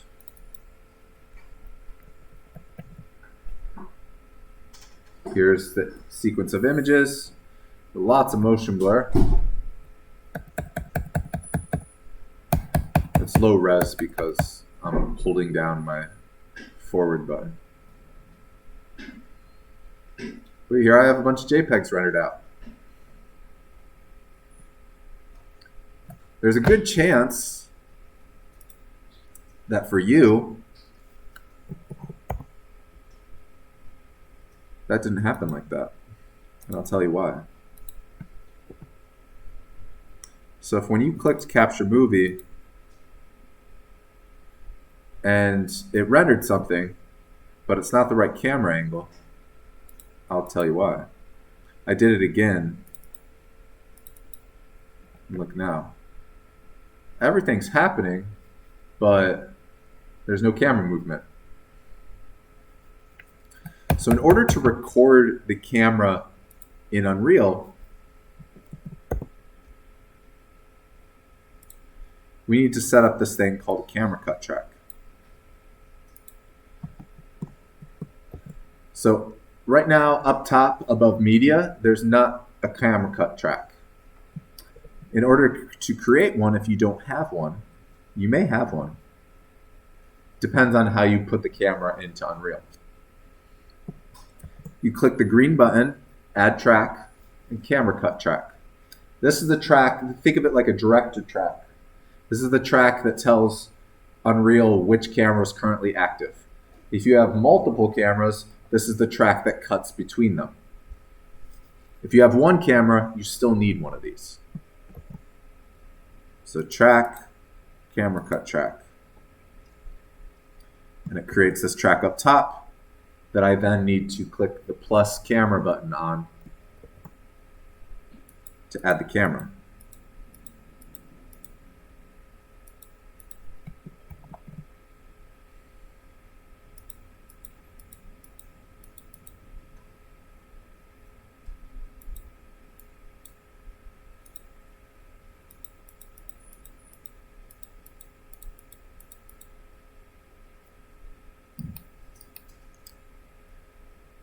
Unreal wants to cooperate right now. There we go. So add camera, and then pick the camera that you want to cut to. If you have multiple cameras, they will be listed here. Getting some weird graphical glitches right now. Sometimes that happens with screen sharing and recording at the same time. Ooh, everything's black for me on my monitor, but it's fine on the projector. Okay. How's that for the video, though?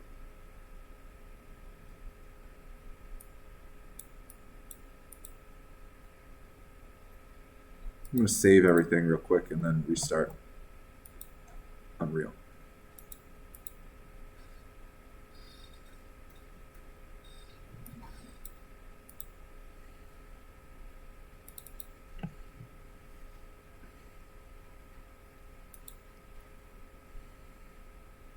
At least I'm not running Zoom now. It used to be OBS and Zoom and screen share and so much stuff on the laptop.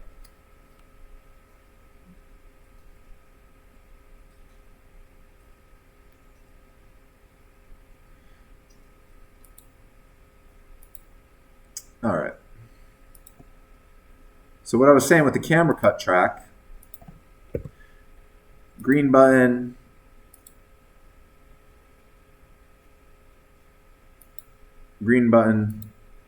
pick your camera, and then it'll pop up there.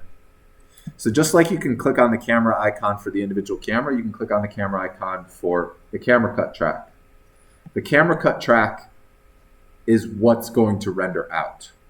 So if you click on the camera icon on the camera cut track and you play the footage, that's what's going to render out.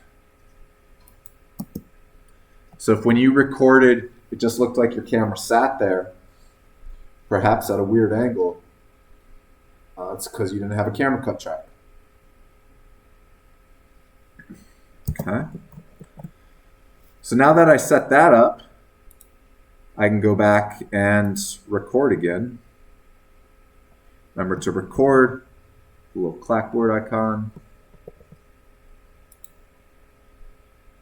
Just going to do JPEG for now, 1080p, same folder, click capture movie.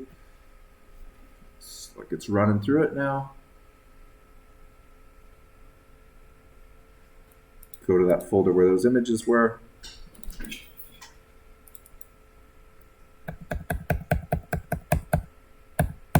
And there they are. They're all here.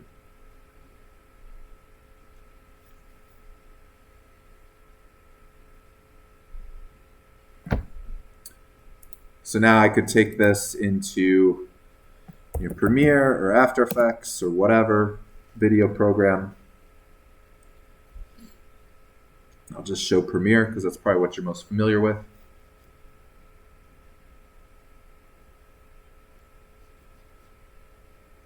This is actually part of your assignment, to render out image sequence from sequencer and then post a video of it.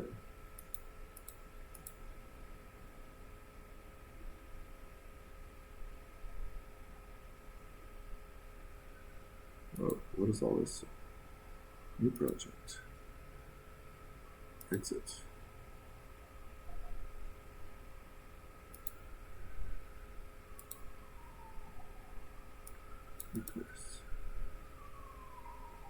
Well, I've never opened Premiere 2022 and seen that menu before. That's weird. Okay.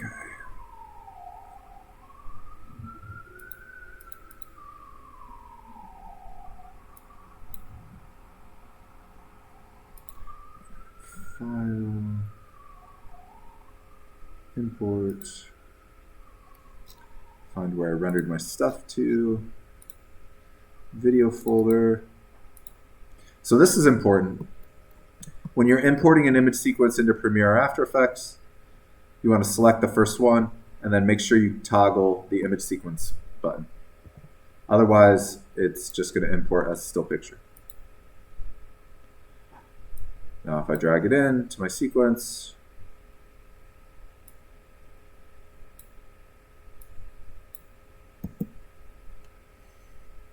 ta-da, now I can render it out like any video I would want to from Premiere. You may notice there's a little distortion on the first frame. Sometimes this happens because there's motion blur and stuff. In this case, I don't think it's a big deal, but if it becomes a big deal in the future, you can always add a couple preview frames, so it actually will render out as many frames in the beginning as you tell it to. It's kind of like a buffer for things to settle down. We can talk about that as the need arises, but otherwise, we rendered out from Unreal, got that image sequence, brought it into Premiere, and now I can go ahead and render that out as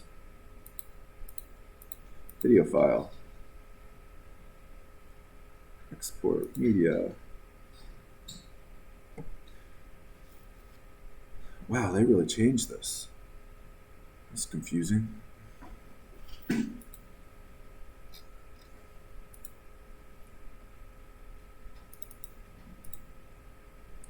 Good, good. Save as MP4. Export.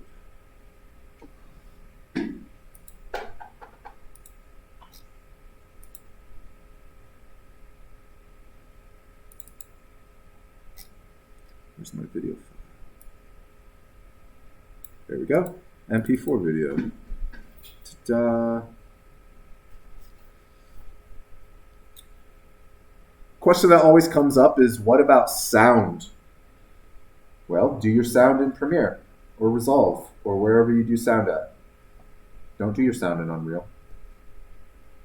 Unless you're like animating to sound, you could import sound then if you want to animate to a music track or something in Unreal. Yeah, you could do that. But in that case, I would just lay the sound back over in post-production rather than trying to get it out of Unreal. You don't, all this new stuff that we learn in here, don't forget what you already know about video and video editing. Use that stuff to your advantage.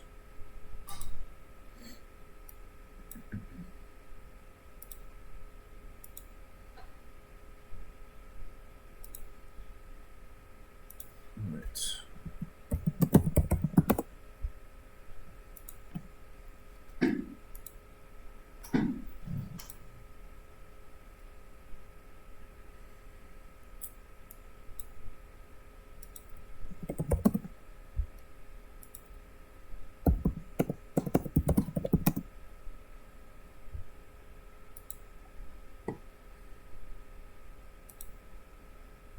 So I haven't made the assignment on Canvas yet, but this is our third assignment.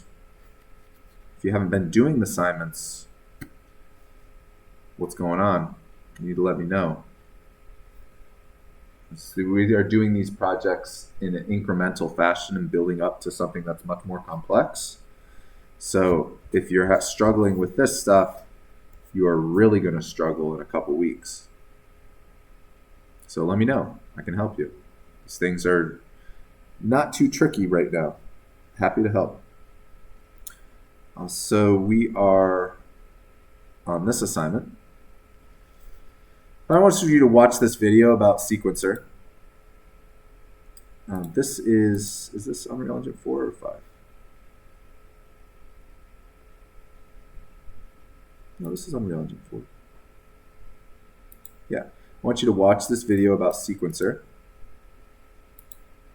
And then I want you to do what we kind of did in class today. I want you to create a level sequence, add a camera, add media to it, video, add camera movement, cuts, anything else that you can think to do.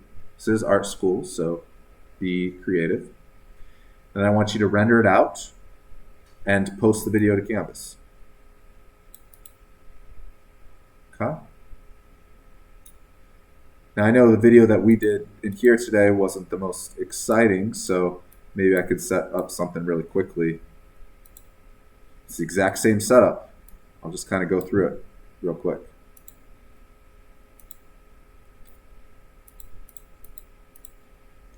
So first thing I need to do if I'm bringing a video, media, image media source, this is a crash course real quick of all the steps. Open the image media source file, go find my video, wherever that is.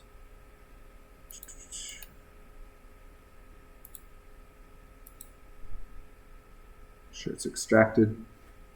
You can use your own video files too. You don't need to use mine.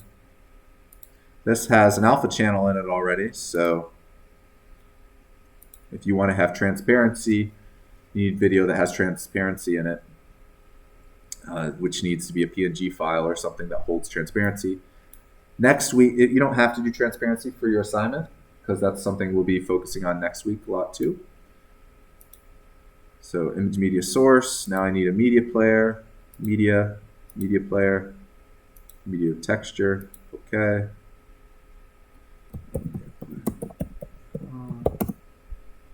So click, make sure it works, click on the yeehaw, there it is. It's a little crunchy on the edges right now because it hasn't been set up properly. That's okay. Point is that it plays. Just the first step. Okay, now I need to find the texture for that. Right click on it, create material by right clicking on the texture. I'm gonna open back up the media player. I'm gonna have it just loop so we can see it while we're working on our material. Open the material. So the reason we open the material in here and not for the Unreal Engine logo is because I need to put the transparency in here. We talked about this last class with the transparency for our still pictures. I need to drag the alpha, the A, from this node to opacity over here. But notice opacity is grayed out right here. It's because I need to select this node, go over to the left side, and change the blend mode from opaque to translucent. When I do that, now we got that nice white fur on there. Same workflow as with the still, it's just in this case it's a video file instead of a still. Okay, plane, drag it in, drag the material to the plane. This is a square texture already, so I don't need to change the aspect ratio. This is a little bit more exciting now than the Unreal Engine logo. And I'll just delete that one.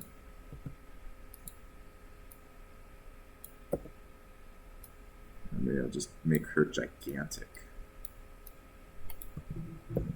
Raise it up in the sky. Perfect.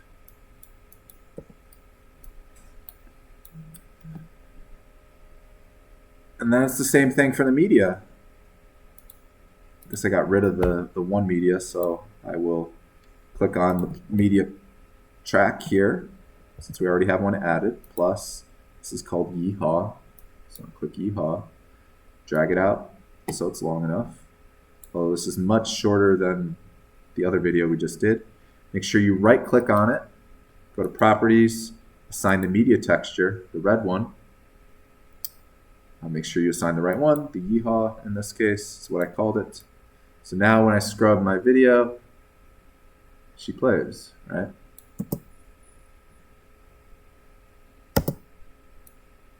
So now if I were to render this out with my camera movement. Oh, it's getting crazy. Well, that's not very good camera movement because it exposes that it's 2D. Maybe I'll clean that up real quick.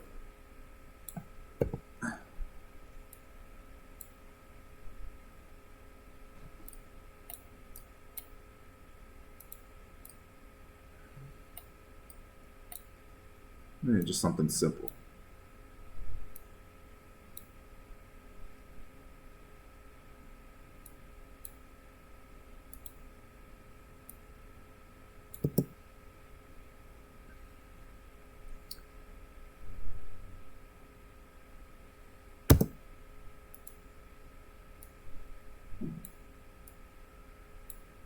We have the dinosaur die right here.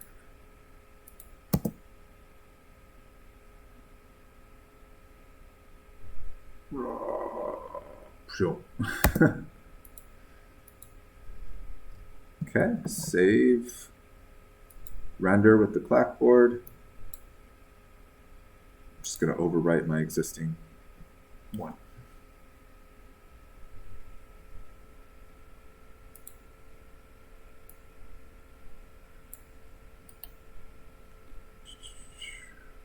Go to the video files.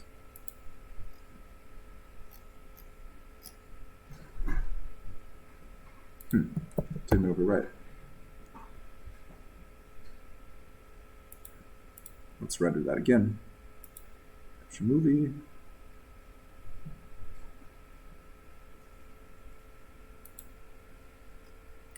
There we go.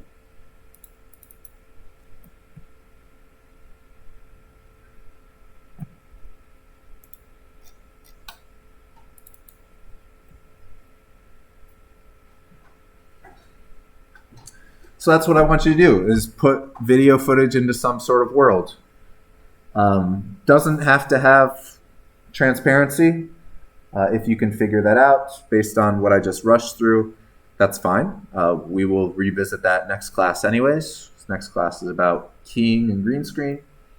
But pretty similar to what we did with the still. It's video now, and we're using sequencer to render things and also to do things like camera movement. Be careful with your camera movements because, things like this you can get away with even though there's no perspective. But if you start to go over here and look at your video, you start to break the illusion and you can tell that it's flat video, right? But rules were made to be broken, so play around and see what happens. Anybody have any questions? Made a recording of this that I'm going to post